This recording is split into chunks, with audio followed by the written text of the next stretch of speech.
धनंजय मुंडेंना मंत्रिमंडळातून काढा, मस्साजोगमध्ये उपमुख्यमंत्री अजित पवारांसमोर गावकऱ्यांची घोषणाबाजी. संतोष देशमुख हत्येप्रकरणी ग्रामस्थांचा संताप.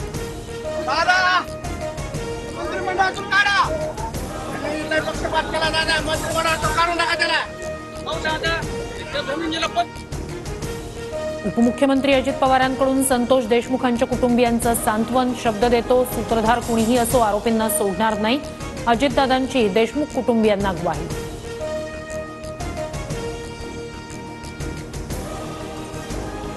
बीडच्या घटनेनं महाराष्ट्र हळहळला. आरोपींसह सूत्रधाराला अटक झालीच पाहिजे. मस्साजोग गावातील देशमुख कुटुंबियांच्या भेटीदरम्यान शरद पवारांचं वक्तव्य.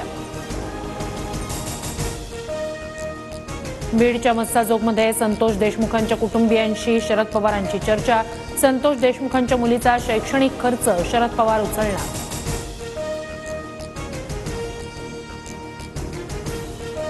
वाल्मिक कराडच संतोष देशमुख हत्या प्रकरणातील सूत्रधार. वाल्मिक कराडला अटक करावीच लागेल.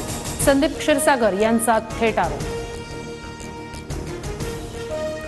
वाल्मिक कराडवर मोक्का लावणार की नाही? जवळचा माणूस मंत्रिमंडळात असताना कराडवर कारवाई कशी होणार?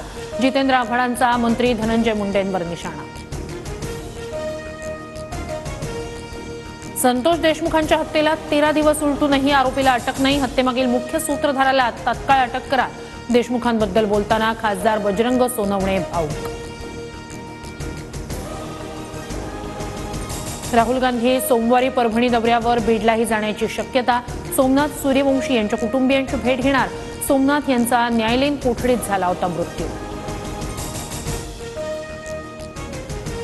बोगस पीक विम्यावरून भाजप आमदार सुरेश धस यांचे विधानसभेत गंभीर आरोप. इतर तालुक्यातील विमा परळीतल्याच बोगस शेतकऱ्यांनी उचलले. धस यांचा माजी कृषी मंत्री धनंजय मुंडेंकडे रुख.